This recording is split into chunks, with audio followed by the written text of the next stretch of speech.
The New York Times is reporting that yesterday, President-elect Donald Trump had an extraordinary off-the-record meeting with all the major news anchors of the United States. Every sort of media big shot was there, all the famous anchors. And in this meeting, he reportedly called them all a bunch of liars, said that they had gotten everything wrong, said that they were basically disgusting, stupid liars.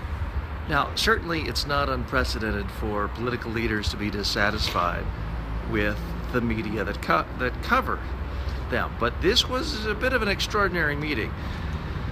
Let's analyze. What does this really mean? Now, at some level, you could say that this is brilliant political theater on the part of Trump. He was elected in part by people who resent the so-called mainstream media. So when they hear stories of Trump trashing them, lambasting them, calling them a bunch of liars, you have to figure that many of his supporters will admire that, will respect him, that they'll love Trump for this. The Breitbart crowd, the so-called alt-right crowd, those who like the Drudge Report, are going to think this is a fabulous sign of courage on the part of Donald Trump.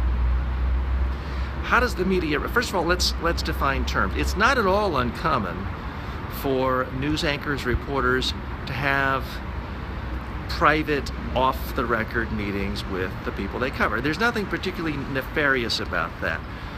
Politicians of all stripes and parties do that occasionally, as well as CEOs. It's a way for the media to communicate issues, for a news subject to speak more freely, and the idea is that you can ask any question you want, talk about it. Both sides are free to talk, but you can't talk about it after the fact. It's supposed to be kept confidential.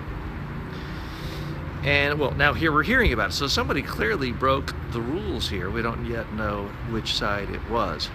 There are broader issues here, of course, when it comes to freedom of press and basic functionings of a democracy. Can it survive if a political leader is basically intimidating reporters and saying you cannot report negative subjects about me? We're seeing what happens in societies like Turkey these days, and in Russia, what happens when a free press withers. Is the United States facing that?